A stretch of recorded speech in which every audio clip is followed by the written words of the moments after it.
अगर आप कहानी के पिछले सभी भागों को देखना चाहते हैं तो उसका लिंक मैं आपको डिस्क्रिप्शन बॉक्स में दे दूंगी और साथ में कमेंट बॉक्स में पिन भी कर दूंगी, तो आप वहां से भी जाकर देख सकते हैं।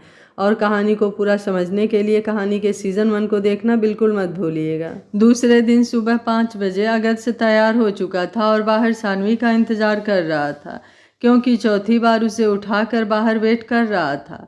10 मिनट बाद सानवी बाहर आई। उसकी आंखें नींद से अभी भी बोझिल लग रही थी। अगस्त से उसके पास आते हुए, आर यू ओके? सानवी बोली, गुड मॉर्निंग। अगस्त से बोला, ये चौथी बार हो रहा है। सानवी बोली, सॉरी। अगस्त से बोला, कोई नहीं, मैंने गुरुजी से बात कर लिया है, जैसे जैसे दवाओं का असर होगा थोड़ा सा वीकनेस होगा, लेकिन मैं संभाल लूँगा। तुम?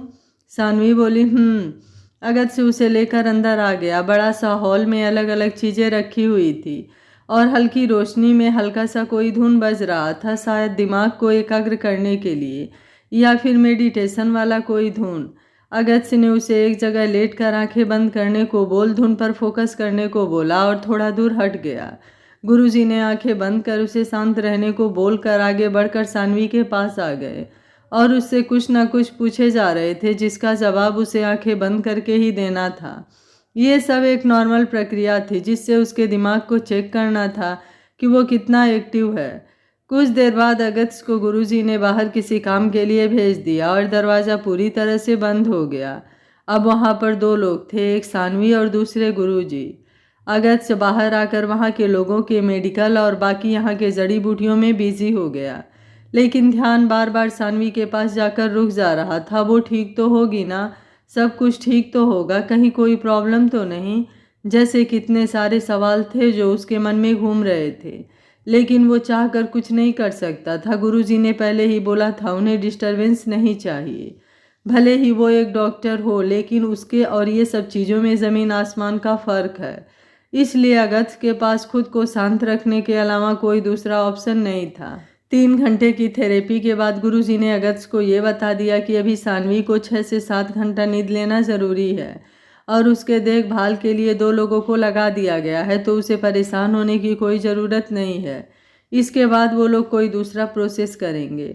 अगस्त ने बस हाँ में सर हिला दिया। इसके अलावा वो कर भी क्या सकता था, इसलिए बाकी के कामों में बिजी हो गया। लेकिन बीच बीच में ऐसा लग रहा था जैसे कोई तो है जो उस पर नज़र रख रहा है। फिर उसे अपना वहम समझकर इग्नोर कर दिया, क्योंकि यहाँ पर तो कोई उसे जानता ही नहीं है, तो उस पर नज़र रखने का सवाल ही कहाँ उठता है। 3 दिन बीत चुके थे जिसमें उसने सानवी को नहीं देखा था। यहाँ पर भी कुछ अजीब सा माहौल था, लेकिन एक अजीब सी शांति और खामोशी भी फैली थी। कुछ नए लोग भी 2 दिन पहले आकर अलग अलग जगहों पर काम कर रहे थे। कोई खाना बनाने में लगा हुआ था, तो कोई साफ सफाई में, तो कोई और कामों में। अगस्त को लगा जैसे ये सब लोग उसी की तरह आए होंगे। फिर भी आज उसे सानवी से मिलना था। आज आखिर एक बार सोने से पहले उसे देख ले कि वो सही तो है ना। लेकिन गुरुजी ने अभी उसे मिलने से साफ साफ इनकार कर दिया कि अभी वो किसी से नहीं मिल सकती है। उसे 2-3 दिन इंतज़ार करना पड़ेगा और अभी तो एक लंबा प्रोसेस चलने वाला है। वो ऐसे ही घबराएगा तो आगे की गारंटी वो लोग नहीं लेंगे। अगस्त रात को 8 बजे बाहर अकेले बैठा ऊपर देख रहा था। न जाने कितनी शिकायतें थी मन में जिसे करना था, लेकिन जिससे वो ये सब करना चाहता था वो ही गायब हो तो फिर इस दुनिया की क्या ही बात करे। सोचते हुए दिल में एक अजीब सा दर्द हुआ, जिसकी वजह से उसने बस आंखें बंद कर लिया। 10 मिनट बाद 2 लोग उसके पास आकर बैठते हुए बोले, सर आपको अकेले यहाँ ऐसे नहीं बैठना चाहिए। रात को पहाड़ों में ऐसे घूमना सेफ नहीं है, जंगली जानवर घूमते हैं अगल बगल। अगस्त ने उनको देखा और फिर ऊपर देखते हुए बोला, बस जा ही रहा था। वैसे मैंने आप दोनों को अभी देखा है, सुबह से मैंने आपको यहाँ नहीं देखा। तो फिर बोलकर उनकी तरफ देखने लगा। दोनों उठते हुए बोले, हम बस बगल के गांव के हैं, अभी आए हैं और आपको अकेले बैठे देखा तो यहीं आ गए, और कुछ नहीं। अब हम चलते हैं, आप भी जाइए, आराम कीजिए। वैसे आप यहाँ अकेले आए हैं या फिर किसी के साथ? अगस्त बिना कुछ बोले वहाँ से जाने लगा। तो दोनों ने एक गहरी सांस लिया और एक दूसरे को देखते हुए बोले, ये डॉक्टर साहब, बिना रात को ऐसे कौन घूमता है यार? वैसे बॉडी तो यहीं कहीं छुपाई थी, अगर किसी के नज़र में आ जाती ना तो बवाल मच जाना है। चलो जल्दी से ठिकाने लगाओ, सब कुछ शांति से करना है। मेले के खत्म होने के साथ ही यहाँ का कचरा भी साफ हो जाना चाहिए, वो भी बिना इस मठ की इमेज को कोई खतरा हुए, वरना लोगों का भरोसा उठ जाएगा यहाँ से। दूसरा पहले वाले को देखते हुए, लेकिन सर सबसे बड़ा खतरा तो अंदर बैठा है, उसे अंदर से बाहर लाना होगा और उसके मरने के बाद यहाँ अफरा तफरी मचना आम बात है। हजारों लोगों की आस्था जुड़ी हुई है। आप लोग जैसा सोच रहे हो ये सब उतना आसान भी नहीं है। ये सब धर्म का मामला, और जैसे ही ये बात आम इंसान को पता चलेगी तबाही मचा देंगे। बहुत मान्यता है इस मठ की, और कुछ नहीं। इतने दिन से इंतजार किए हैं तो कुछ सोच समझ कर ही किए होंगे। और जो अंदर है वो मरेगा, लेकिन उसकी मौत कैसे होगी किसी को समझ नहीं आएगा, और सब कुछ एक सामान्य प्रक्रिया होगी। बस हमें जो कहा गया है वो हम करें। चलो बॉडी उठाओ वरना कोई और आ जाएगा। अगस्त्य अपने रूम में आकर टहल रहा था। 3 दिन होने वाला था। जब 3 दिन में उसका ये हाल है तो 3 महीने वो कैसे रहेगा। सब कुछ जानता है, फिर भी जैसे 1 सेकंड कितना मुश्किल हो रहा है। लेकिन अब 2 दिन और इंतजार तो करना ही पड़ेगा। दूसरे दिन गुरुजी से काफ़ी रिक्वेस्ट करने के बाद उन्होंने कुछ देर के लिए मिलने की इजाज़त दे दिया, क्योंकि वो इन सब प्रोसेस में बाहर का कोई डिस्टरबेंस नहीं चाहते थे। अगस्त्य ने भी सर हाँ में हिलाकर हामी भर दिया। 2 लोग उसे लेकर अंदर चले गए। वो अगल बगल देखते हुए उनके साथ आगे बढ़ रहा था। ये वो जगह तो नहीं थी जहाँ उसने सानवी को छोड़ा था। 10 मिनट चलने के बाद वो सबसे लास्ट में एक रूम में पहुँच गए, जहाँ उसे रुकने को बोलकर दोनों वहाँ से चले गए। 10 मिनट बाद सानवी को लेकर आए और उसे रूम में छोड़कर वहां से चले गए, वो भी सिर्फ 5 मिनट के लिए। अगस्त्य जल्दी से उसके पास आया, लेकिन आगे जाकर रुक गया। चेहरे पर थकान और नींद से बोझिल होती उसकी आंखें। अगस्त्य उसके चेहरे को हाथ में लेते हुए, तुम ठीक हो, बस कुछ दिन और। ये शब्द भी उसने न जाने कितने मुश्किल से बोला था। सानवी ने पलके झपका दिया। अगस्त्य की आंखें उसे इस हाल में देखकर भीगने लगी। होठों को भींचे वो दूसरी तरफ देखने को हुआ कि सानवी ने आगे बढ़कर उसके सीने से लगकर गहरी सांस लेते हुए बोली, मैं ठीक हूँ, relax, this is the process of therapy. बस कुछ दिन और उसके बाद सब ठीक हो जाएगा। अगस्त्य ने कुछ नहीं सुना, बस इस एहसास में आंखें बंद कर लिया। उसका पास होना ही सब कुछ था उसके लिए फिलहाल में। 2 मिनट बाद सानवी उससे अलग होने लगी। अगस्त्य बोला, प्लीज़ कुछ देर और ठहर जाओ, मन बेचैन है, नहीं पता क्या हो रहा है, क्या होने वाला है। मैं भरोसा भी नहीं करता इन सब चीज़ों पर, लेकिन पता नहीं क्यों कुछ भी अच्छा नहीं लग रहा है। सानवी ने उसके जेब में कुछ डाला और कुछ देर बाद उसे अपना ख्याल रखने को बोलकर वहां से चली गई। अगस्त्य भी बाहर आ गया। सब कुछ अजीब लग रहा था। शांति होने के बाद भी उसके मन में शांति का एक कतरा नहीं था। कुछ देर कुणाल और बाकी सबसे बात किया। सबने आने को बोला, लेकिन उसने मना कर दिया कि आने का कोई मतलब नहीं है, वो सब घूमकर वापस चले जाएं। वो अभी बात कर ही रहा था कि पीछे से किसी का धक्का लगा और उसका फ़ोन नीचे गिर गया। अगस्त्य ने पलट कर देखा तो कल वाला आदमी था और उसका फ़ोन उठाकर देते हुए बोला, सॉरी, वो मैं कुछ सोच रहा था, गलती से हो गया, I am really sorry sir. बोलते हुए उसका फ़ोन देकर उसके गले लगा और जेब से चिट निकाल कर उसे वापस से सॉरी बोलकर वहाँ से निकल गया। अगस्त्य उसे जाते हुए देख रहा था तो उसने भी पलट कर स्माइल कर दिया और वहाँ से चला गया। अगस्त्य सोचा, ये बंदा इतना अजीब क्यों लग रहा है। गांव वाला तो बिल्कुल नहीं लग रहा है, क्योंकि पर्सनालिटी मैच ही नहीं कर रही है। गांव में रहने वाले और शहर में रहने वालों को अच्छे से पहचानता हूँ मैं, तो आखिर ये है कौन और कैसे टकरा गया। टकराया तो गले क्यों लगा। आखिर यहाँ हो क्या रहा है। डॉक्टर मैथ्यू ने कहीं मुझे कोई गलत एड्रेस तो नहीं दे दिया। दूसरे दिन अगस्त्य के काफ़ी मना करने के बाद भी कुणाल, जतिन, रजत उससे मिलने आ गए कि जाने से पहले उससे मिल ले। कुणाल बोला, अगस्त्य सब ठीक है ना, तुम ठीक हो, सानवी ठीक है। अगस्त्य बोला, पता नहीं यार, कुछ समझ नहीं आ रहा है, सानवी से मिल भी नहीं सकता और उसकी हालत भी ठीक नहीं था, कल अजीब सा बना कर रखा हुआ है। गुरुजी से बात किया तो उनका कहना है अभी स्टार्टिंग में ऐसे प्रॉब्लम आएगी, 10-15 दिन में वो नॉर्मल हो जाएगी, लेकिन इसके लिए थोड़ा सब्र करना होगा। एलोपैथ है, ये ऐसे ही काम करता है धीरे धीरे। मेरा तो दिमाग खराब हो रहा है। रजत अगल बगल देखते हुए बोला, यहाँ सब ठीक तो है ना, कहीं कुछ गड़बड़ तो नहीं है। वैसे भी मुझे इन सब चीज़ों पर ज़्यादा भरोसा नहीं है। वैसे भी रोज़ न्यूज़ में कुछ ना कुछ इनके बारे में छपता रहता है। क्यों जतिन, अभी कल ही एक न्यूज़ में। अगस्त्य ने उसे घूरा तो वो जतिन को देखते हुए शांत हो गया। जतिन कुछ सोचने में बिजी था तो हड़बड़ाते हुए बोला, कुछ कहा तुमने। रजत बोला, यार यहाँ अगस्त्य परेशान है और तुम अपने ही दुनिया में बिजी हो, तुम्हें अपने दोस्त की थोड़ी सी भी चिंता है या नहीं।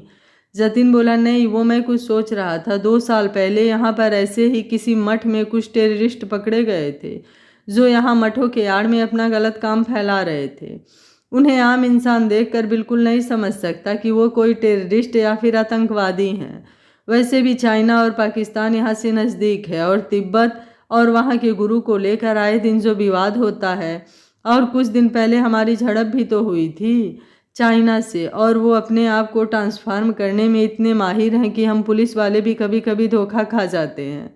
कुणाल उठते हुए बोला, और तुम ये बात हमें अब बता रहे हो? जानते भी हो सानवी और न जाने कितनी लड़कियां अंदर हैं और उनके साथ। और अगर से तुम यार, तुम्हारे पास भी दिमाग नहीं है क्या? सानवी की यादाश्त गई है, वो सब कुछ भूली हुई है, तुम नहीं। आखिर तुम ऐसा कैसे कर सकते हो?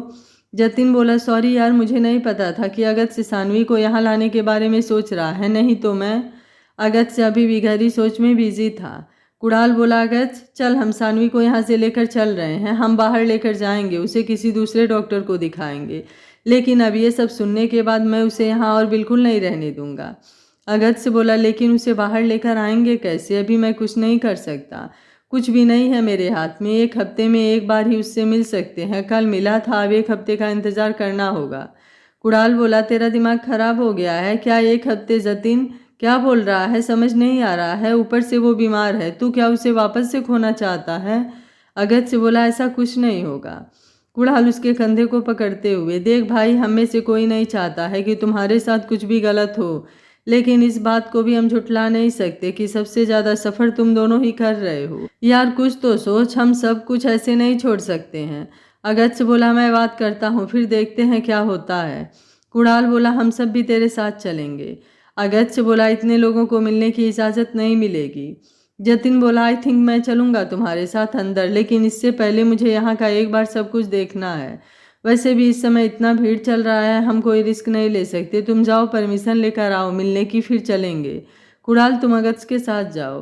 कुणाल बोला, ठीक है, जल्दी से देख कर आओ सब कुछ। जतिन बोला, रजत चलो देखते हैं, अगर कुछ संदिग्ध होगा तो पता चल जाएगा। रजत बोला, अगस्त से बोला, प्लीज़ कोई प्रॉब्लम क्रिएट मत करना जब तक कि सानवी मेरे पास न आ जाए।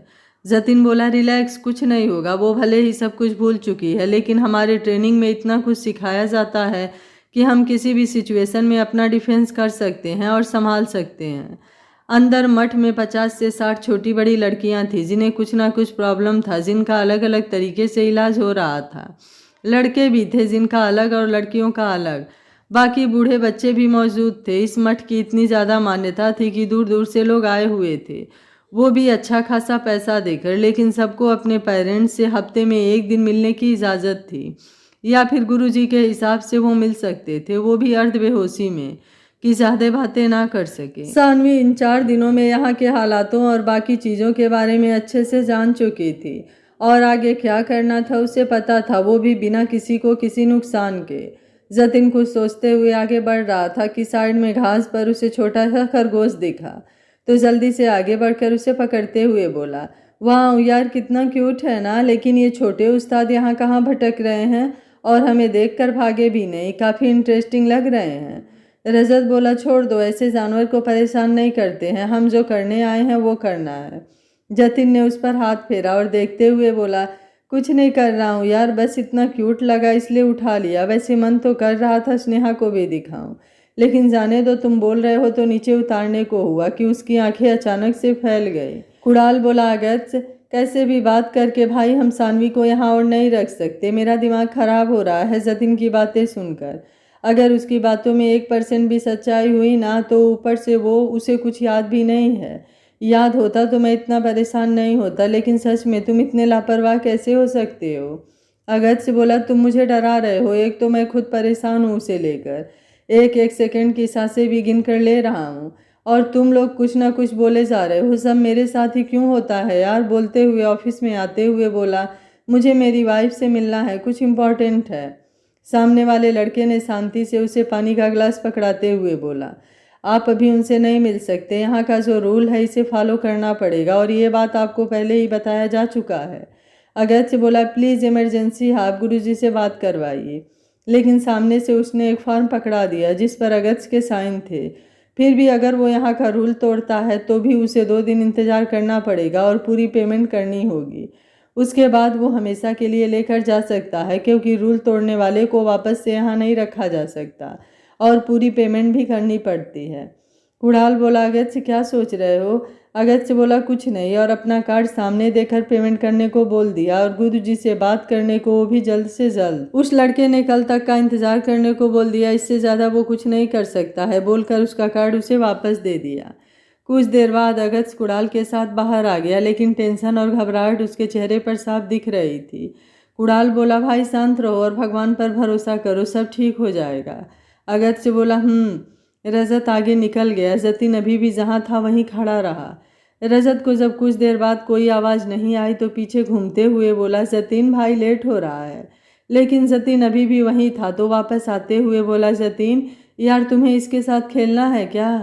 जतिन बोला, ये देखो, इसका मतलब समझ रहे हो? रजत बोला, ये तो। जतिन बोला, वही है। रजत उसके हाथ को देखते हुए बोला, तो फिर अब क्या करना है? मतलब जहाँ तक हम सोच भी नहीं सकते हैं ये सब वहाँ तक होगा, और हमें तो ये भी नहीं मालूम कि कौन कौन इसमें शामिल है। लेकिन सबसे बड़ी प्रॉब्लम सानवी अंदर है और यहाँ इतने सारे लोग हैं। जतिन अपने हाथ में लिए कैमरे को देखते हुए बोला, लेकिन कुछ तो करना पड़ेगा। रजत बोला, पहले हमें सानवी को बाहर लाना है, बाकी ये सब यहाँ की पुलिस देखे, हमसे क्या मतलब। जतिन अब काफ़ी गंभीर और सीरियस था। रजत बोला, जतिन ज़्यादा मत सोचो, हम पुलिस को इन्फॉर्म कर देंगे और बाकी चीज़ों में हमें नहीं पड़ना। जतिन रजत को देखते हुए, मैंने तुम्हें एक बात नहीं बताई।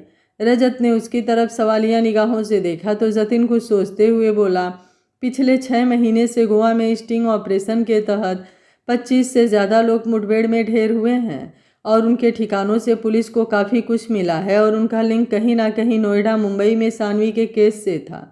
सब कुछ एक दूसरे से जुड़ा हुआ था या फिर है, मैं पूरी तरह कन्फर्म तो नहीं हूँ, लेकिन 90% मुझे लग रहा है। मुंबई से ज़्यादा आसान था यहाँ से छोटे छोटे बच्चियों और लड़कियों को उठाना, ड्रग का स्मगल करना, और बच्चों पर वैसे भी कोई शक नहीं करेगा।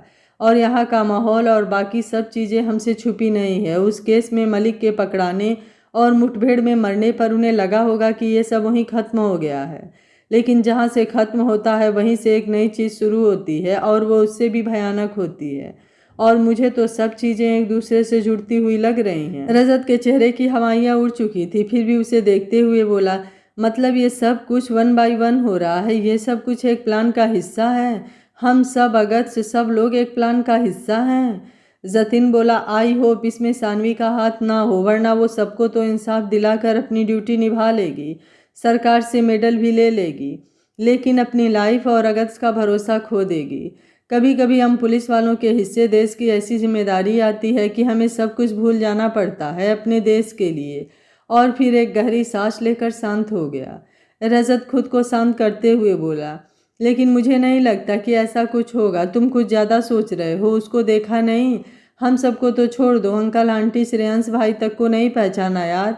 कोई तो हिंट देती, लेकिन ऐसा कुछ भी नहीं लगा कि वो हमें जानती है। हॉस्पिटल में डॉक्टर ने भी तो बोला था ना।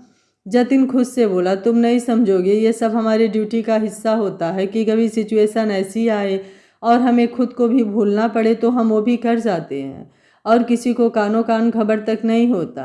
रजत बोला, जतिन क्या सोच रहे हो भाई? जतिन बोला, कुछ नहीं, चलो पता करते हैं अगस्त्य और कुणाल क्या कर रहे हैं। रजत बोला, चलो, लेकिन जब तक कंफर्म नहीं होते किसी से कुछ भी डिस्कस नहीं करना है।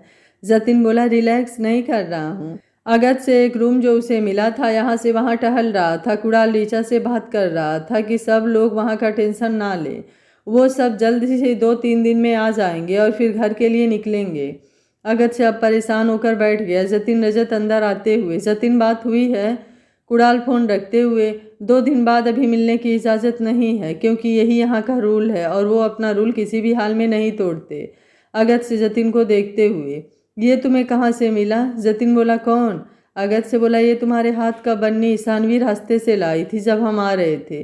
कल ढूंढ रहा था लेकिन नहीं मिला और आज तुम्हारे हाथों में है। बोलते हुए जतिन के हाथ से छोटे से खरगोश को ले लिया। जतिन ने रजत को देखा और फिर सामने अगस्त्य को देखते हुए खुद से बोला, चल क्या रहा है यार सानवी, एक बार, कम से कम एक बार तो मुझसे शेयर कर लेती यार। अगर ये सब कुछ तुम्हारे प्लान का कोई हिस्सा है या था तो भी गलत किया तुमने अगस्त्य के साथ। कितना प्यार करता है यार वो तुमसे, और तुमने। यार कुछ समझ नहीं आ रहा है, सब कुछ अजीब सा उलझा हुआ है और उम्मीद लग रहा है अभी तो ये कुछ भी नहीं, सबसे बड़ा तूफान तो शायद अभी आने वाला है। जगह जगह कैमरे लगे हैं, वो भी इस हिसाब से कि किसी को इसकी भनक तक ना हो। बाकी बारीक नज़र रखी जा रही है एक एक चीज़ पर। अगस्त्य बोला, जतिन क्या सोच रहे हो? जतिन खुद को शांत करते हुए, तुम जब से यहाँ आए हो कुछ अजीब नहीं लग रहा है, सब कुछ नॉर्मल है। अगस्त्य बोला, अजीब तो है कुछ चीज़ें, लेकिन शायद ये सब कुछ यहाँ का हिस्सा हो। हमें नहीं पड़ना है इन सब चीज़ों में। किसी तरह 2 दिन बीतकर हम यहाँ से निकलेंगे, बस सानवी बाहर आ जाए। डॉक्टर मैथ्यू भी एक सेमिनार अटेंड करने यूके गए हैं। सब कुछ मेरे साथ अचानक से क्यों होना था, मुझे तो समझ ही नहीं आ रहा था।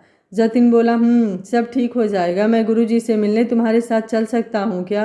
अगस्त्य बोला, थोड़ा मुश्किल है, फिर भी ट्राई कर रहा हूँ, लेकिन उम्मीद कम है। इस समय भीड़ की वजह से उनके पास टाइम नहीं है। फॉरेनर भी आ रहे हैं, शायद ये भी एक कारण है। शाम को 7 बजे अगस्त्य, कुणाल, रजत, जतिन वहाँ के एलोपैथ डिपार्टमेंट में उनकी हेल्प करवा रहे थे और साथ ही यहाँ के बारे में जानने की कोशिश कर रहे थे, लेकिन बताया वही जा रहा था जो अगस्त्य को पहले से पता था और उसने बाकी सबको बताया था। जतिन बोला, तुम लोग इनकी हेल्प करो, मैं आ रहा हूँ। अगस्त्य, भाई इधर उधर मत चले जाना और जल्दी आना, ये घर नहीं, यहाँ के अपने रूल हैं। जतिन बोला, बस कुछ देर में आ रहा हूँ बोलकर बाहर निकल गया और इधर उधर देखकर आगे बढ़ रहा था कि कुछ तो ऐसा मिल जाए जिससे उसका शक यकीन में बदल जाए और वक्त रहते सब कुछ रोक सके। तब तक सामने से किसी से टकरा गया। दोनों ही अनजाने में टकराए थे, लेकिन जतिन उसकी बॉडी को महसूस करते हुए जल्दी से उसकी तरफ देखा, लेकिन वो इतना जल्दबाजी में था कि सॉरी बोलकर निकल गया। जतिन अब जल्दी से उसके पीछे निकला, लेकिन अब वो पलक झपकते ही गायब हो चुका था। जतिन ने काफ़ी देर तक इधर उधर ढूंढा, लेकिन कोई फ़ायदा नहीं हुआ। लास्ट में एक साइड पत्थर पर बैठते हुए बोला, या तो एक कोई पुलिस वाला है या फिर सिट यार, क्या हो रहा है यहाँ पर? मुझे यहाँ के हेडक्वार्टर से बात करना होगा। दूसरी तरफ वो एक दीवार के पीछे से निकलकर दूसरी तरफ घूमते हुए किसी को फ़ोन लगाते हुए बोला, सर यहाँ पर कुछ लोग हैं जिन्हें शायद मुझ पर शक हो गया है। वो मेरा पीछा कर रहा था, लेकिन मैं निकल आया हूँ। फिर भी सावधान रहने की ज़रूरत है मेले के आखिरी दिन तक। बोलते हुए फ़ोन रखा और एक बार पीछे देखकर आगे बढ़ गया। इन सब से अलग मठ के अंदर एक ऐसा इलाका जिसका पता शायद ही यहाँ के किसी को हो, और ना ही शक करने जैसा कुछ। बाहर से सामान्य और अंदर से उतना ही खूबसूरत और ख़तरनाक। एक बंदे को बांध कर रखा गया था और 2 लोग उसके पास आराम से बैठे हुए ड्रिंक कर रहे थे। देखने से ही वो सामान्य नहीं थे, इतना तो कन्फर्म था। एक ने उठकर सामने बंधे इंसान की आंख और मुंह से पट्टी हटा दिया और आराम से वापस से बैठते हुए बोला, तो एसीपी देशमुख साहब कैसे हैं आप? उम्मीद है 1 महीने में थोड़ी अक्ल तो ठिकाने आ गई होगी, लेकिन तुम्हारी पुलिस ने तुम्हें बचाने के लिए देखो अभी तक कुछ नहीं किया। 1 महीने हो चुके हैं तुम्हें यहाँ हमसे बातें करते हुए, लेकिन उधर से कोई रिस्पॉन्स नहीं है और तुम अपने ज़िद पर अड़े हो और हम अपने ज़िद पर, और तुम्हारी सरकार आराम कर रही है। मुझे तो लग रहा है वो तुम्हें मरा हुआ समझकर फाइल भी बंद कर चुकी होगी। यार इतना पढ़ाई लिखाई करते हो, एसीपी बनते हो, थोड़ा तो दिमाग लगाओ। इतना जनसंख्या है और हम तो उन्हें कम करके देश की आबादी घटा रहे हैं। इसमें इतना बुरा मानने वाली कौन सी बात आ गई कि तुमने डायरेक्ट हमारे खजाने में ही हाथ मार लिया? और तुम्हें पता है तुम्हारी वजह से हमने कितना ज़्यादा नुकसान झेला है, तुम सोच भी नहीं सकते हो। फिर भी हम तुम्हें छोड़ने के लिए तैयार हैं, बस लॉकर का पासवर्ड बता दो। आखिर क्या करोगे हमारा पैसा और जानकारी लेकर या सरकार को देकर? यहाँ सरकार और जनता सब मिले हुए हैं, तुम्हारे एक के ईमानदार होने से कुछ नहीं होने वाला है। अगर हम तुम्हें यहाँ से छोड़ देंगे ना तो भी भाग नहीं सकते। यहाँ की जनता तुम्हें पागल समझकर मार डालेगी। एक के ईमानदार होने से कुछ नहीं होने वाला, इसलिए अब आराम से पासवर्ड दो और तुम भी खाओ और हमें भी खाने दो। प्रॉमिस, हम किसी को कुछ नहीं करेंगे और तुम्हें भी छोड़ देंगे। बाहर जाकर आराम से ऐश करना। एसीपी देशमुख सर पर ब्लड निकलकर सूख चुका था। हाथ पैर में रस्सियों के बांधने से काले निशान पड़ चुके थे। आंखों के नीचे काले गड्ढे इतने गहरे पड़ चुके थे कि 30 की उम्र को 40 का बता रहे थे। आवाज़ भी काफ़ी मुश्किल से निकलते निकलते भी बंद हो चुकी थी। इसका कारण था काफ़ी दिनों से खाना नहीं दिया गया था, बस प्रताड़ित किया गया था। अब कोई आवाज़ नहीं निकली तो उसने बेबसी से आंखें बंद कर लिया। 2 मिनट बाद कान के पास आवाज़ टकराई, खाना पानी दो, अभी कुछ दिन जिंदा रखना है। इतना आसानी से नहीं मारेंगे, आखिर हमारी जासूसी का इनाम भी तो मिलना चाहिए। एसीपी साहब को इनकी खातिरदारी करो, मैं बाहर का देख कर आ रहा हूँ। यहाँ के ब्लडी फूल लोग हर किसी को भगवान समझ लेते हैं, जिसका फ़ायदा हम जैसे लोगों को होता है। क्या करें, हम हैं ही भगवान का रूप, बोल हंसते हुए बाहर निकल गया। 2 दिन बाद रात को 2 बजे अगस्त्य दिल को थामे सामने भीड़ को देख रहा था, जिन्हें वहां से हटाकर सिर्फ दूसरी जगह यहाँ से कहीं दूर शिफ्ट किया जा रहा था, वो भी बिना किसी को कोई जानकारी की। सादे ड्रेस में पुलिस लगी थी, जिसे कुछ देर पहले ही जतिन ने उसे बताया, और कुणाल और रजत के उसके साथ रहने को बोल वहां से निकल गया था, ये बोलकर कि वो चिंता ना करे, वो सानवी को सेफ लेकर आएगा। 10 मिनट बाद अगस्त्य बोला, मुझे भी जाना है, तुम रुको, मैं सानवी को लेकर आ रहा हूँ, अब मुझे यहाँ और बिल्कुल नहीं रुकना है। रजत बोला, भाई शांत हो जाओ, तुम जाकर उनका काम बढ़ा दोगे, जतिन गया है ना, लेकर आ जाएगा, प्लीज़ कुछ देर तो वेट कर लो। अगस्त्य बोला, तुम्हारा दिमाग खराब है, मेरी बीबी अंदर है, वो भी पता नहीं किस हाल में, मैं जा रहा हूँ। और उसका हाथ झटक कर आगे बढ़ने को हुआ कि रजत वापस से उसका हाथ पकड़ते हुए बोला, अगस्त्य बात सुनो, सानवी ठीक है और जतिन गया है ना यार उसे लेने, बस कुछ देर और इंतज़ार कर लो, क्या पता सच में सब ठीक हो जाए। अगस्त्य उसे घूरते हुए, हाथ छोड़ो मेरा रजत। रजत बोला, नहीं, वहाँ सेफ नहीं है, भले ही तुम मुझे मार लो, लेकिन मैं तुम्हें नहीं जाने दे सकता, हम उनकी प्रॉब्लम बढ़ाने नहीं घटाने आए हैं। अगस्त्य बोला, देखो, कुणाल उनके पास आते हुए, आई थिंक हमें यहाँ से चलना चाहिए, सबको ये जगह खाली करने को बोला जा रहा है, वो भी जल्द से जल्द, आधे घंटे के अंदर, कुछ बड़ी इमरजेंसी आ गई है। अगस्त्य बोला, तुम दोनों जाओ, मैं आ जाऊंगा, बोल अपना हाथ छुड़ाकर आगे बढ़ गया, लेकिन एक पुलिस वाले ने उसे आगे जाने से रोक लिया। अगस्त्य बोला, प्लीज़ मुझे जाने दो, मेरी बीबी अंदर है, लेकिन कोई उसकी बात सुनने के लिए तैयार ही नहीं था। अंदर 4 लोग एक टेबल को घेर कर खड़े थे। सानवी मैप को देखते हुए गन को कमर के पीछे रखते हुए बोली, एवरीथिंग इज़ रेडी गर्ल्स, सब एक साथ रेडी मैम, लेकिन गुरुजी का क्या करना है, वो बाहर जाने के लिए तैयार नहीं है, अपने रूम में धरने पर बैठे हुए हैं। सानवी मैप को एक बार वापस से देखते हुए, बात किया नहीं उनसे कि उनके मठ को कुछ नहीं होगा, हम जो करने आए हैं करके निकल जाएंगे, यहाँ का एक ज़र्रा भी नहीं हिलने देंगे, अगर वो कोऑपरेट करते हैं तो, क्योंकि 1 हफ्ते में ये तो क्लियर हो गया है कि कौन मिला हुआ है और कौन नहीं। वैसे भी हमारे पास बस 4 घंटे का समय है और बहुत सारा काम, कोई इमोशनल गेम नहीं खेल रहे हैं, अपने एक काबिल ऑफिसर को बचाना है और उसके साथ साथ इस देश को बर्बाद करने वाले लोगों के नाम भी उगलवाना है, जो दिमाग बनकर बैठे हुए हैं जड़ में। फिर सबको देखते हुए बोली, मानसी, एक बार जाकर ट्राई करो, 10 मिनट में रिजल्ट चाहिए, फंसना नहीं, ध्यान रखना, हर सेकंड चौकन्ना रहना, और निकेत को बोलकर पीछे के दरवाजे से यहाँ के लोगों को निकालना कि किसी को पता न चले। मानसी यस मैम बोलकर निकल गई। सानवी अब बाकी तीनों को देखते हुए, सौम्या, टीना, रूही, आगे पता है ना क्या करना है? तीनों एक साथ, यस मैम। सानवी बोली, go fast, I want a result after 4 hours. सबने हाँ में सर हिलाया और वहाँ से निकल गई।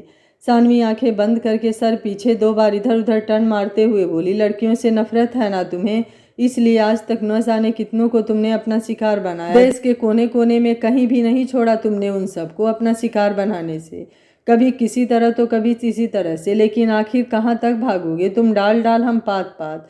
पुलिस वाले अगर अपने पर आ जाते हैं तो जहन्नुम तक भी पीछा नहीं छोड़ते, और ये तो धरती है, चलो एक बार और सामना आमना कर ही लेते हैं, आखिर तुम्हें भी तो पता होना चाहिए कि सानवी शर्मा ना सिर्फ जिंदा है, बल्कि तुम्हारा अंत भी उसी के खूबसूरत हाथों से होने वाला है, और मैंने तुम्हारे स्वागत के लिए इस बार पूरा इंतजाम किया है, भागना तो बिल्कुल नहीं दूंगी, याद रखना। मानसी अंदर आते हुए, मैम कुछ दिखाना है आपको, बोलते हुए उसके सामने अपना फ़ोन रख दिया। सानवी माथे को सहलाते हुए, पता था मुझे, बाकी जो काम दिया था हो गया। मानसी बोली, हो गया, 10 मिनट में सब खाली हो जाएगा, लेकिन बाहर का क्या करना है मैम, सर नहीं मान रहे हैं। और सानवी अपने चेहरे पर घबराहट को कम करने के लिए गहरी सांस लेते हुए बोली, मैं देखती हूँ, बाकी जितने कैमरे और बाकी चीज़ें हैं चेक कर लो, एक छोटी सी गलती चिन्मय की जान ले सकती है, और ऐसा हम कुछ नहीं कर सकते, हमें उसे सही सलामत निकालना है, कुछ भी करके, वो हमें जिंदा चाहिए। मानसी बोली, आप बाहर एक बार देख लीजिए, मैं सब कुछ चेक कर ले रही हूँ, उसे कुछ नहीं होगा, 1 महीने से पागल बनकर भटक रही हूँ, उसे नहीं खो सकती मैं। सानवी उसके कंधे पर हाथ रखते हुए, मैं अंदर मिलूंगी, कोई गलती नहीं होनी चाहिए, बोलकर बाहर निकल गई। मानसी ने एक नज़र वहाँ पर बाकी चीज़ों को देखा और समेटते हुए बोली, इस बार कोई गलती नहीं होगी। सानवी सबको ग्रीट करते हुए बाहर आ रही थी कि सामने जतिन उसके पास आते हुए बोला, तुम ठीक हो? सानवी बोली, फालतू बातों के लिए टाइम नहीं है मेरे पास, और तुम यहाँ हो और ये सवाल, इसका मतलब है अब तक सारी नहीं तो इतनी बातें तो जान चुके होगे कि यहाँ क्या हो रहा है, तो तुम्हारा पहला और सबसे ज़रूरी काम था सबके साथ साथ अगस्त्य को यहाँ से लेकर जाना, और तुम यहाँ मुझसे पूछ रहे हो कि मैं ठीक हूँ। What a joke. जतिन बोला, तुम जानती हो उसे और मैं सच्चाई।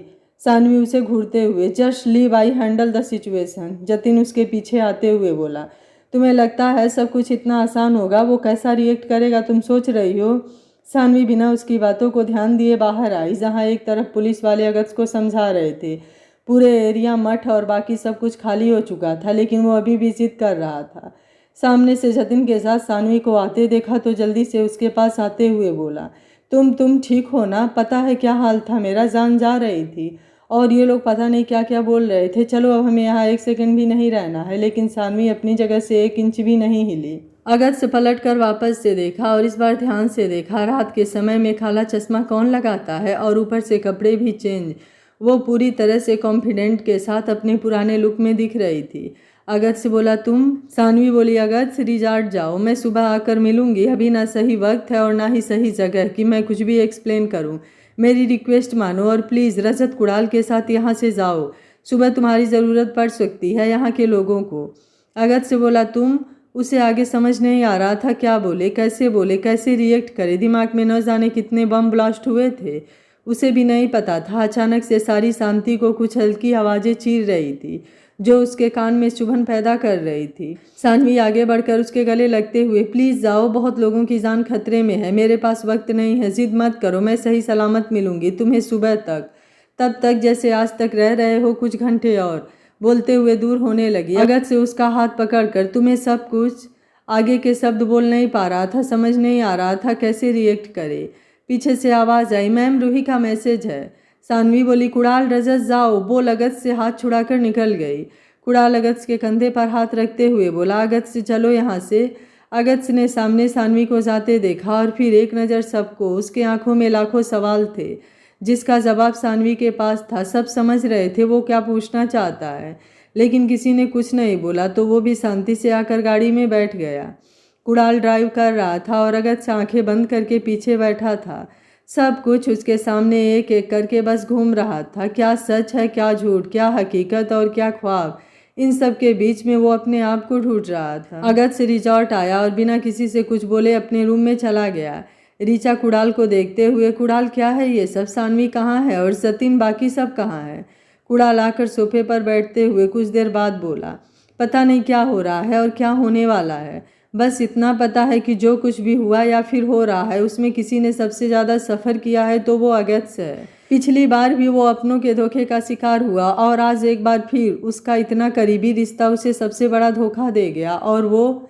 रीचा बोली, यार ये क्या गोल गोल घुमा रहे हो, साफ साफ बताओगे हुआ क्या है और सानवी कहाँ है? कुड़ाल उसे देखकर उठते हुए थोड़ा गुस्से में बोला, सानवी ठीक है और वो अपनी ड्यूटी कर रही है, सब ठीक है, कुछ नहीं हुआ है उसे, कोई याददाश्त नहीं गई, सब नॉर्मल है।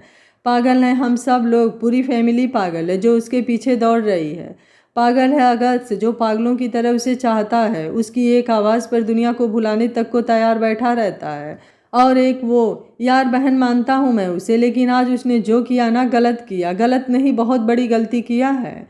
रीचा काफ़ी मुश्किल से बोली, वो ठीक है, मतलब वो सब? कुड़ाल ने एक नज़र उसे देखा और अपने रूम में चला गया। रीचा वहीं सोफे पर बैठ गई। क्या बोला कुड़ाल ने? वो ठीक है तो वो सब क्या था जो यहाँ 10 दिन से हो रहा है, सामने होते हुए भी अनजानों सा भी है? क्यों सबने क्यों बोला कि वो सब कुछ भूल चुकी है? एक एक बाद एक सवाल उसके दिमाग में आ रहे थे जिसका जवाब सिर्फ सानवी के पास था। और जब उसका ये हाल है तो अगस्त। रजत को जतिन का फ़ोन आ गया तो बाहर रुक गया था। अंदर आया तो सिर्फ रीचा अकेले सर पकड़कर बैठी हुई थी। रजत इधर उधर देखते हुए बोला, अगस्त कहाँ है? रीचा सर उठाकर उसकी तरफ देखते हुए, क्या जो कुड़ाल ने बोला वो सब ठीक है? रजत बोला, क्या बोला कुड़ाल ने? रीचा बोला, यही कि सानवी ठीक है, उसकी कोई याददाश्त नहीं गई और वो अपनी ड्यूटी निभा रही है, और ये सब जो कुछ भी हुआ या हो रहा है सब कुछ बकवास है। रजत बोला, सही बोला उसने, लेकिन हर सिक्के के दो पहलू होते हैं और एक देखकर हम जज नहीं कर सकते। उसने अगर इतना सब कुछ किया है तो कुछ नहीं, बहुत कुछ, बहुत बड़ा कारण होगा इन सब के पीछे, और बिना कारण जाने हम उसे गलत नहीं ठहरा सकते हैं। तुम और हम सब जानते हैं कि वो एक जिम्मेदार पद पर है और उसे आगे जवाब देना होता है। वो घर के किसी बेकरी पर काम नहीं करती है जो इतना बवाल हो रहा है। आने दो, उसके बाद सारे सवालों के जवाब तुम सब खुद ले लेना। जैसे इतना इंतज़ार किया है वैसे ही कुछ घंटे और इंतज़ार करो और दुआ करो कि सही सलामत आए, क्योंकि जो काम वो कर रही है उसमें तुम सबके नाराज़गी की नहीं, साथ की ज़रूरत है। इसलिए मैंने बाकी सबको भी यहीं बुला लिया है। अंकल, आंटी और बाकी लोग दोपहर तक आ जाएंगे, क्योंकि मुझे नहीं लग रहा है कि मामला इतनी आसानी से सुलझ जाएगा। अगस्त ने 2 घंटे के सफ़र में कुछ नहीं बोला। आंखों में सवाल और खानीपन है। शायद वो गुस्से में कुछ ना समझे, फिर भी आई होप सब ठीक हो। ऋचा बोली, 7 महीने का उसके इंतज़ार का मजाक बनाया गया है। क्या लगता है तुम्हें वो दौड़कर सानवी को गले लगा लेगा? जो भी रीज़न हो, मैं नहीं कह रही हूँ कि सानवी पीछे हटे अपने फ़र्ज से, लेकिन ये गलत है तो है। और यार, हम सब ने हमेशा उसका सपोर्ट किया है, कभी कभी अगस्त के अगेंस्ट जाकर सपोर्ट किया है, लेकिन इस बार अगस्त गलत नहीं है। इस बात को भी थोड़ा दिमाग से सोचो। हम सोच भी नहीं सकते जो उसने झेला है। रजत बोला, जो करना है उन्हीं दोनों को करना है। हमारे कुछ भी इमेजिन करने से या बोलने से कुछ नहीं होने वाला है, ये बात भी तुम अच्छे से जानती हो। उन दोनों के बीच में पड़ने का कोई मतलब नहीं है, और बाकी इस तूफान को संभालने के लिए ही मैंने बाकी सबको यहाँ आने को बोल दिया है। देखते हैं आगे क्या होता है। ऋचा बोली, तुम एक बार उसे देखो, मैं कॉफ़ी बना देती हूँ। रजत बोला, वो पीटेगा तो नहीं ना मुझे? ऋचा ने उसे घूरा तो रजत बोला, यार उसका कोई भरोसा नहीं है। जिस तरह से शांत था, कहीं का गुस्सा कहीं निकालेगा। ऋचा बोली, प्लीज़ जाओ देखो उसे। रजत मुंह बनाते हुए अगस्त के रूम की तरफ चला गया। अगस्त अंदर शावर ऑन करके नीचे बैठा तब से भीग रहा था। एक तो नवंबर की ठंड और ऊपर से ठंडा पानी जो लगातार उसके शरीर पर गिरकर नीला निशान बना रहा था। मठ में सब कुछ अंडर कंट्रोल था, बस अब आखिरी अंजाम देना था। पहले तो सब शांति से करना चाहते थे, लेकिन 2 दिन पहले ही पता चला कि एसीपी चिन्मय देशमुख को 1 महीने से यहीं रखा गया है और उसे इतना प्रताड़ित किया गया था, फिर भी उसने मुंह नहीं खोला। और इन सब का मास्टरमाइंड, जिसे वो पिछले 6 महीने से यहाँ वहाँ ढूंढ रहे हैं, वो चकमा देकर गायब हो जा रहा है। वो भी यहीं पर है, जो सबके बीच रहकर एक सामान्य सा बनकर यहाँ के मठ में घूम रहा है, जिसकी दिन में लोग पूजा करते हैं और रात को वो उन्हीं को यहाँ से गायब करने का प्लान करता है। जैसे ही कोई यहाँ से ठीक होकर बाहर जाता है, वो उसे घर तक पहुँचने ही नहीं देता है। तो अब इस ऑपरेशन को सामने से करने को ठान चुके थे। अंदर 20 से 25 लोग हो सकते हैं, जिसका अंदाज़ा कैमरा पहले ही दे चुका था। सुबह जब उन्होंने एक चूहे पर कैमरा फिट करके पहले वहाँ के पोजीशन जानने के लिए भेजा था। सानवी टाइम देखते हुए, सब ओके है? मानसी बोली, यस मैम, लेकिन एक डर और घबराहट सबके चेहरे पर साफ दिख रहा था। सानवी उसका कंधा दबाते हुए, आज वक्त तुम्हारा है, जिसने तुमसे तुम्हारा सब कुछ छीन लिया। तुम्हारा घर बर्बाद हो गया, एक हंसता खेलता परिवार खत्म हो गया, और तुम्हारे जैसे न जाने कितने घर बर्बाद हुए हैं। और आज आखिरी में तुम्हारी मोहब्बत भी दांव पर लगी है। वो चंद सांसें ले रही है, एक उम्मीद से कि शायद उसे उसकी देशभक्ति का इनाम मिले, जो उसने इस देश के लिए किया, यहाँ के लोगों के लिए किया। और आज सौभाग्य है तुम्हारा कि ये काम तुम खुद कर रही हो। तुम्हें चुना गया है, इसलिए सोच लो, डरना है या फिर डर के आंखों में आंखें डालकर उसे वापस लाना है। वो भी जिसने ये सब किया, उसका नामो निशान मिटाकर, उसके आंखों के सामने ये दिखाकर कि लड़कियां सिर्फ खेलने के लिए नहीं होती। उनके वजूद पर कोई प्रश्न चिन्ह लगाए तो वो खुद एक प्रश्न चिन्ह बनकर खत्म हो जाती हैं। मानसी एक गहरी सांस लेते हुए, I am fine madam, Saanvi good बोलकर उसे कुछ समझाकर वहाँ से निकल गई।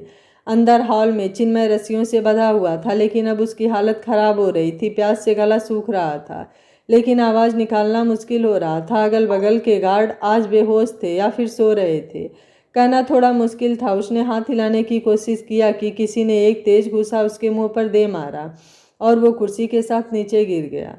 2 मिनट बाद आंखें खोलकर सामने देखा, फिर बंद करने को हुआ कि एक झटके में किसी ने उसके बालों को मुट्ठी में कसते हुए बोला, नहीं एसीपी, अब बहुत रख लिया जिंदा, अब तेरे जाने का वक्त आ गया, और मेरे भी। और तेरी पुलिस अपने आप को बहुत काबिल समझती है ना, लेकिन शायद उन्हें रिबेल के ताकत का एहसास नहीं है। इसलिए आज मैं उसे जाने से पहले तेरी मौत का ऐसा सरप्राइज दूंगा कि उनकी रूह तक कांप जाएगी। आज तक रिबेल को किसी ने नहीं पकड़ा, आज भी नहीं पकड़ पाएगा। फिर सामने देखते हुए बोला, स्टीव, बॉम्ब प्लांट करो, जाते जाते धमाका देकर जाएंगे। दरवाजे के बाहर से आवाज़ आई, बचने के सारे रास्ते बंद हो चुके हैं। रिबेल, सरेंडर कर दो, तुम्हारे सारे आदमी मारे जा चुके हैं। रिबेल हंसते हुए, स्टीव फास्ट करो, ये बेवकूफ़ है, इन्हें लगता है ये मुझे पकड़ लेंगे, इनके नाक के नीचे से निकल जाऊंगा, जैसे 1 महीने से यहाँ हूँ। स्टीव ने जल्दी से चिन्मय के बॉडी पर बॉम्ब सेट करके एक टाइम सेट कर दिया। रिबेल रिमोट लेते हुए बोला, अभी भी वक्त है एसीपी, बोल दो पासवर्ड, तुम्हारी जिंदगी तुम्हें वापस मिल जाएगी, वरना आखिरी बार अपनी मौत को थोड़ा नज़दीक से देख लो। स्टीव बाहर पुलिस की आवाज़ सुनते हुए बोला, बॉस, पुलिस ने हमें चारों तरफ से घेर लिया है। मठ में हमारे सारे आदमी मारे जा चुके हैं। ये सब उनका पहले का प्लान था और हमें जानकारी। रिबेल ने बिना उसकी तरफ देखे उसके सर पर गोली मार दिया और गन से सर खुजाते हुए बोला, ये बात जब बोलनी थी तब साले खा रहे थे और अब लास्ट मोमेंट पर मुझे सावधान कर रहा है। फिर चिन्मय को देखते हुए बोला, तुम्हें क्या लगता है एसीपी, ये मेरा अंत है या फिर तुम सबका? बोल उसे खींचते हुए दूसरे तरफ जाने लगा। अंदर जाकर एक बटन प्रेस किया तो सामने दरवाज़ा खुल गया। चिन्मय को अंदर धक्का मारते हुए अपने भी अंदर आ गया। फिर उसे देखकर सिगरेट जलाते हुए बोला, सुबह सुबह का धमाका कैसा रहेगा? सब मस्त सो रहे हैं सुबह, और मैं सबको चैन की नींद सुलाना चाहता हूँ और रीज़न बनोगे तुम। और देखो मैं कितना धर्म का काम कर रहा हूँ। मेले के सबसे ऊपर वाले झूले में तुम्हें टांग कर देखना चाहता हूँ कि तुम्हें कौन बचाता है। बोल सिगरेट का कस लेने लगा। मानसी, मैम अंदर से कोई आवाज़ नहीं आ रही है। रूही जल्दी से उनके पास आते हुए बोली, मैम अंदर कोई नहीं है, कैमरे में दिख रहा है। जितने भी लोग थे सब मारे जा चुके हैं या फिर होश में नहीं हैं। सानवी उसके हाथ को देखते हुए, तुम ठीक हो? रूही बोली, ये बस गोली छू कर निकल गई है, ये सब मैटर नहीं करता। चिन्मय सर अंदर कहीं नहीं है। निकेत ने बाहर भी पूरा देख लिया, वो कहीं भी नहीं मिले। सानवी, दरवाज़ा तोड़कर अंदर जाओ, मैं देखती हूँ। मानसी बोली, मैम। सानवी बोली, तुम लोग यहाँ और बाकी एक एक चीज़ ध्यान दो, कुछ भी छूटना नहीं चाहिए और कुछ हो तो मुझे इन्फॉर्म कर देना। बाकी किसी को कुछ नहीं होना चाहिए, मैं देखती हूँ, बोलकर निकल गई। उसके जाने के बाद रूही मानसी को देखते हुए, निकेत को गोली लगी है, मैंने मैम से नहीं बताया कि वो परेशान हो जाएंगी। टीना देख रही है सबको। लेकिन मानसी बोली, और वाट रूही?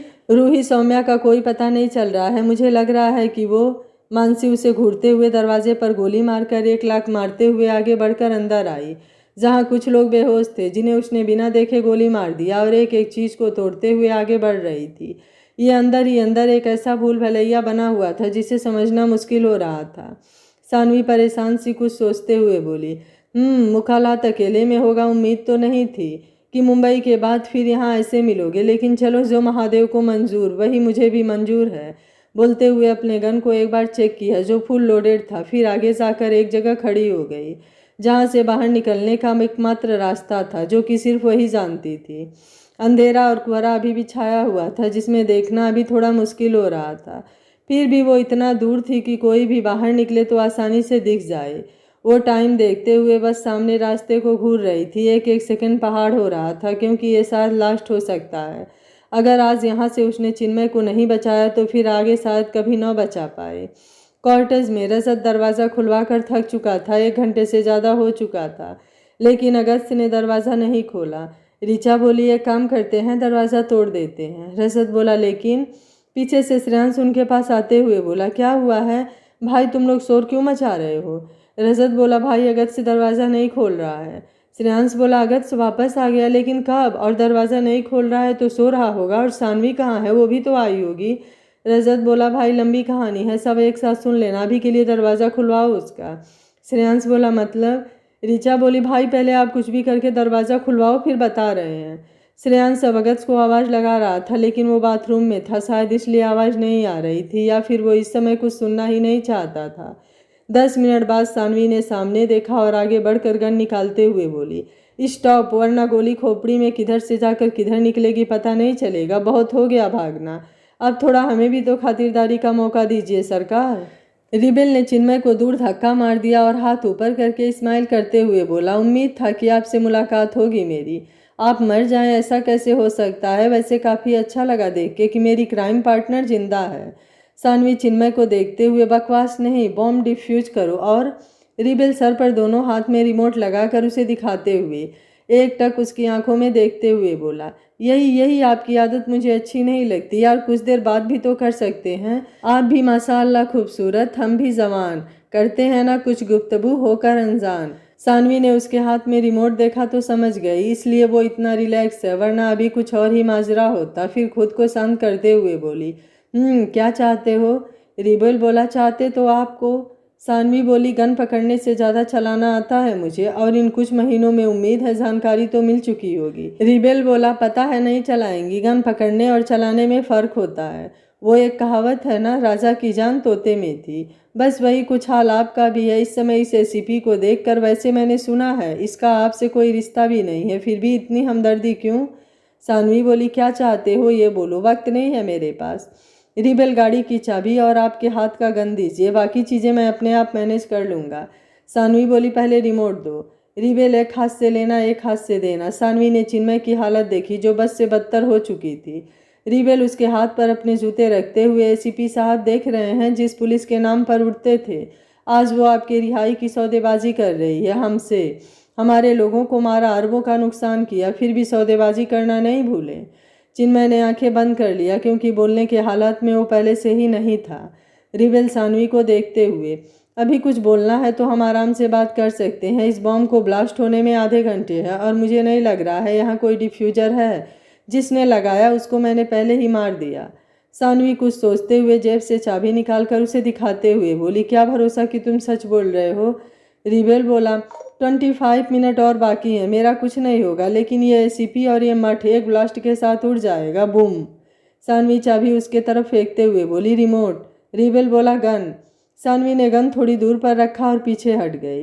रिबेल बोला, सच में यार, पहली बार किसी पुलिस वाली को देखा है। वैसे तो आज तक लाखों आई और लाखों गई, लेकिन सानवी बोली, रिमोट। रिबेल जल्दी से गन उठाकर उसे घूरते हुए बोला, पासवर्ड। और अब कोई चालाकी नहीं, वरना इस एसीपी की और तुम्हारी खोपड़ी खोल कर रख दूंगा। सानवी आंखें बंद करके, कुछ कुत्ते वफादार होते हैं और कुछ ना घर के ना घाट के होते हैं। रिबेल ने गुस्से में गोली चला दिया। एक खून का फव्वारा उसके मुंह पर लगा और आंखें बंद हो गई। सुबह के 6 बजे। इश्क तुमसे था, तुमसे है और तुमसे ही रहेगा, लेकिन ना जाने क्यों आज मेरे ही जख्मों ने मुझसे शिकायत किया है, मेरे ही आंसुओं ने मुझसे बगावत किया है। क्योंकि गम मिला है तेरे चाहत के समंदर में, भूल जाना चाहता हूँ अब आज खुद को तेरी मोहब्बत में। उसकी पलकें अब धीरे धीरे भारी हो रही थी, आवाज़ें कुछ कानों में टकरा रही थी, लेकिन वो अब होश में शायद नहीं आना चाहता था। हर चेहरे उसे झूठ लग रहे थे, इसलिए कुछ देर पहले ही उसने अपनी बॉडी में कोई इंजेक्शन इंजेक्ट कर लिया था, जिसकी वजह से अब उसकी पूरी बॉडी धीरे धीरे ठंडी पड़ रही थी। रजत उसके चेहरे को थपथपाते हुए, अगत से आंखें खोल यार, क्या हुआ? सब ठीक हो जाएगा, प्लीज़ भाई आंखें खोल। लेकिन जैसे ही उसका हाथ नीचे गिरे, रजत के ध्यान उसके हाथ में पकड़े इंजेक्शन पर गया और उसकी आंखें पूरी तरह से फैल गई। अगस्त की आंखें अब धीरे धीरे बंद हो चुकी थी, चेहरा पीला पड़ गया था। रजत बोला, कुणाल। उसकी आवाज़ इतनी तेज थी कि कुणाल और ऋचा और बाकी सब भागकर अंदर आए। रजत कुणाल और बाकी सबको देखते हुए, देख इसने क्या किया, कैसे कर सकता है यार ये? उसकी आंखें भर आई, बोलते हुए गला जैसे चोक हो गया, आगे के शब्द वहीं खो गए। कुणाल के हाथ से चाय का कप गिरकर फर्श पर बिखर गया। रजत के हाथ से इंजेक्शन और दवा लेकर खाली आंखों से एक बार अगस्त को देखता तो एक बार अपने हाथ में पकड़े दवा को। दिमाग जैसे काम करना बंद कर चुका था, उसके हाथ पैर ठंडे पड़ चुके थे और साथ ही बाकी सबके भी। अगस्त से ऐसा कर सकता है? उसने क्या किसी ने भी इमेजिन भी नहीं किया था। ऋचा उसका कंधा पकड़ते हुए, पागल हो गए हो तुम दोनों? क्या लगा रखा है ये सब? डॉक्टर हो, इतने कितने केसेस को हैंडल किए हो?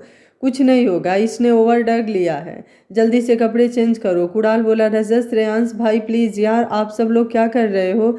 लेकिन सब शांत थे, किसी का दिमाग जैसे काम ही नहीं कर रहा था। उसने ऐसा क्यों किया? सवाल भी था और जवाब भी शायद सबको पता था।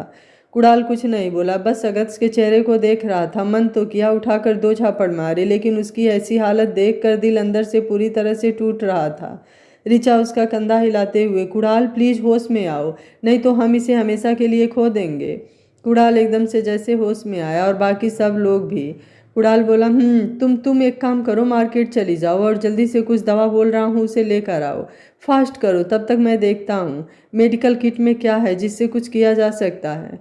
रजत उसके चेहरे को थपथपा रहा था, लेकिन कोई फायदा नहीं था, वो एकदम शांत पड़ चुका था। रजत सामने श्रेयांश को देखते हुए, भाई प्लीज़ हेल्प मी। श्रेयांश अब जल्दी से आगे बढ़ा और रजत के हेल्प से उसे बेड पर लिटाया। बाकी सब बाहर चले गए। रजत ने जल्दी से उसके कपड़े चेंज किए। कुणाल उसके हाथ में ग्लूकोज लगाया और आगे के बारे में सोचकर घूम रहा था। हाथ पैर कांप रहे थे जिसे वो बार बार रगड़ कर शांत करने की कोशिश कर रहा था। क्योंकि ये सिचुएशन पहली बार था। दिमाग सुन्न पड़ रहा था। अगस्त ने आज तक का सबसे हाई ड्रग लिया था कि अगर 2 घंटे के अंदर एंटीडोज नहीं दिया गया तो बचना मुश्किल नहीं नामुमकिन हो जाएगा। रिबल के द्वारा चलाई गोली का निशाना कौन बना है? क्या अगस्त को कुणाल और रजत बचा पाएंगे? क्या सानवी के देशभक्ति की कीमत अगस्त को खोकर चुकानी पड़ेगी?